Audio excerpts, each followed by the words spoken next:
একবারের কথা, চাঁদপুর গ্রামে থাকত এক ছেলেবেলা ভুলে থাকা মেয়ে, নাম তার বকুল। সে স্কুলে যেত ঠিকই, কিন্তু লেখাপড়া তার ভালো লাগত না।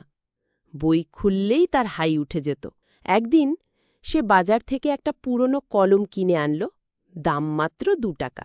দোকানদার শুধু বলেছিল, এই কলম মন দিয়ে ব্যবহার কইরো, কথা বলে। বকুল হেসে উড়িয়ে দিল, কলম কথা বলে নাকি? সেই রাতেই বকুল পড়তে বসল অনিচ্ছায়। হঠাৎ কলমটা টিক টিক করে নড়ে উঠল। কলম, এত দেরিতে পড়তে বসলে কিছুই মাথায় ঢুকবে না রে। বকুল আতকে উঠল, তারপর চোখ গোল গোল করে বলল, তুই তুই কথা বলছিস? আমি জাদুর কলম, কিন্তু জাদু কেবল তার জন্যই কাজ করে যে চেষ্টা করে। পরদিন বকুল ঠিক করল, সে নিয়ম করে প্রতিদিন একটু একটু করে পড়বে। কলম তাকে গাইড করতে লাগল। এই প্রশ্নটা বোঝার চেষ্টা করো, এই গল্পটা পড়ো মুখে মুখে, নিজের ভাষায় লিখে ফেলো ব্যাখ্যা।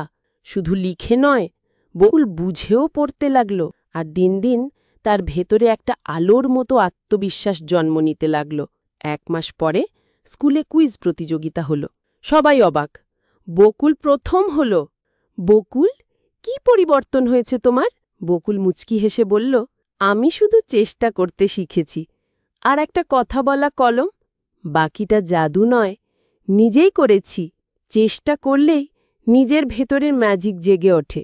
মন দিয়ে শিখলে অদ্ভুত কিছু দরকার হয় না, জ্ঞান অর্জনই